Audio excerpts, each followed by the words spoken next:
Assalamualaikum warahmatullahi wabarakatuh. Apa kabar sahabat Daftar Islami? Semoga Anda sehat dalam lindungan Allah Subhanahu wa Ta'ala. Amin. Al-Quran menjadi petunjuk bagi manusia sampai hari akhir. Semua hal yang berkaitan dengan kehidupan terkandung di dalamnya. Untuk menggalinya hanya butuh kemampuan dan ilmu yang cukup. Sahabat Daftar Islami, di video kali ini kita akan bahas tentang tanaman herbal yang tercantum dalam Al-Quran. Di dalam Al-Quran dan hadis, ada beberapa tanaman yang termasuk dalam golongan tanaman herbal. Apa sajakah itu? Berikut pemaparannya. Namun sebelumnya, untuk membantu syiar dakwah Islam, silakan untuk like, subscribe, dan tekan tanda lonceng di bawah. Tanaman jahe. Jahe juga tertulis dalam Al-Quran, sebagaimana Allah Subhanahu wa Ta'ala berfirman, Bismillahirrahmanirrahim. Wa yusqawna fiha ka'san kana mizajuha zanjabila. Yang artinya, di dalam surga itu mereka diberikan minuman segelas minuman yang campurannya adalah jahe. Quran Surat Al-Insan ayat 17. Sementara itu, dikutip dari buku Pintar Sains dalam Al-Quran Mengerti Mukjizat Ilmiah Firman Allah, halaman 811 sampai 813, karya Dr. Nadia Tayyaroh. Jahe atau zanjabil dalam bahasa Arab atau ginger dalam bahasa Inggris adalah sejenis tanaman rumput-rumputan aromaterapi yang berumur panjang.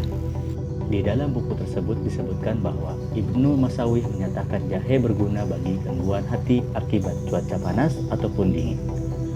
Mampu meningkatkan vitalitas dan mengobati gastritis pada lambung dan usus.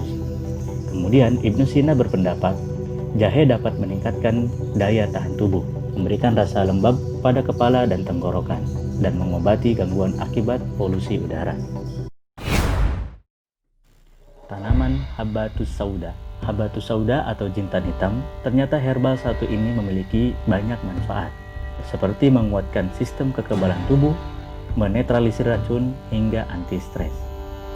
Keistimewaan jintan hitam ini juga tertulis di dalam salah satu riwayat hadis.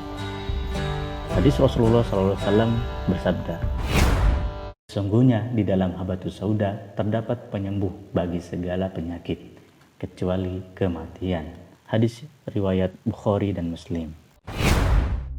Tanaman lidah buaya. Dikutip dari buku Pintar Sains dalam Al-Quran karya Nadia Tayyaroh, lidah buaya juga tertulis dalam beberapa riwayat hadis seperti berikut ini. Diriwayatkan dari Nabi Ibnu Wahab, dia berkata, kami bepergian bersama Abban Ibnu Utsman. Ketika kami sampai di Milal, Umar Ibnu Ubaidillah terkena penyakit mata. Ketika kami melanjutkan perjalanan sampai ke Rawha, sakitnya makin parah. Maka masalah ini diadukan kepada Abban Ibnu Utsman. Abban lalu memerintahkan Umar untuk mengolesi kedua matanya dengan lidah buaya. Karena Utsman pernah mendengar dari ayahnya bahwa Rasulullah SAW bersabda mengenai lelaki yang terserang penyakit mata saat ihram, olesilah keduanya dengan tanaman ashar sabar atau lidah buaya. Hadis riwayat Muslim. Selain itu, dalam salah satu penelitian modern membuktikan bahwa lidah buaya memiliki kandungan zat anti radang. Jika perasan air lidah buaya ditaruh di daerah yang terkena radang, maka akan membantu meredam penyembuhannya dapat terkurangi dan sakitnya pun bisa hilang.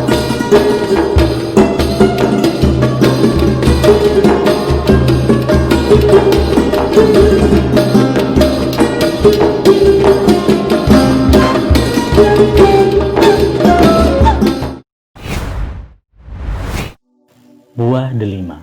Delima tidak hanya dapat dinikmati sebagai jus atau campuran makanan lainnya. Buah satu ini juga memiliki manfaat dan keberadaannya tertulis di dalam Al-Quran. Allah Subhanahu wa Ta'ala berfirman, Bismillahirrahmanirrahim. Fiha fakihatun wa nakhlun wa rumman. Yang artinya, Di dalam keduanya ada macam-macam buah-buahan dan kurma serta delima. Quran Surat Ar-Rahman ayat 68. Tanaman siwak. Selanjutnya adalah siwak. Dilansir dari laman About Islam, bentuk siwak seperti sumbu. Nama lainnya dari bahasa Arab yaitu yudlik, artinya sikat gigi. Jenis siwak terbaik adalah yang berasal dari pohon Salvadora persia atau arok. Dan Nabi Muhammad SAW menggunakan siwak dari pohon tersebut. Sebagai benda alternatif tradisional dan alami dari sikat gigi modern, ia memiliki sejarah panjang yang terdokumentasi dengan baik dan terkenal akan manfaat pengobatannya. Rasulullah SAW bersabda, "Bersiwaklah kalian, karena sesungguhnya siwak itu mensucikan mulut dan diridhai Allah." Hadis riwayat Imam Ibnu Majah. Sahabat Daftar Islami, itulah 5 tanaman herbal yang tercantum dalam Al-Quran versi Daftar Islami. Tulis di kolom komentar jika kalian tahu tanaman herbal lainnya yang tentunya tercantum dalam Al-Quran. Jangan lupa untuk sukai dan share agar menjadi wasilah dan dakwah Islam.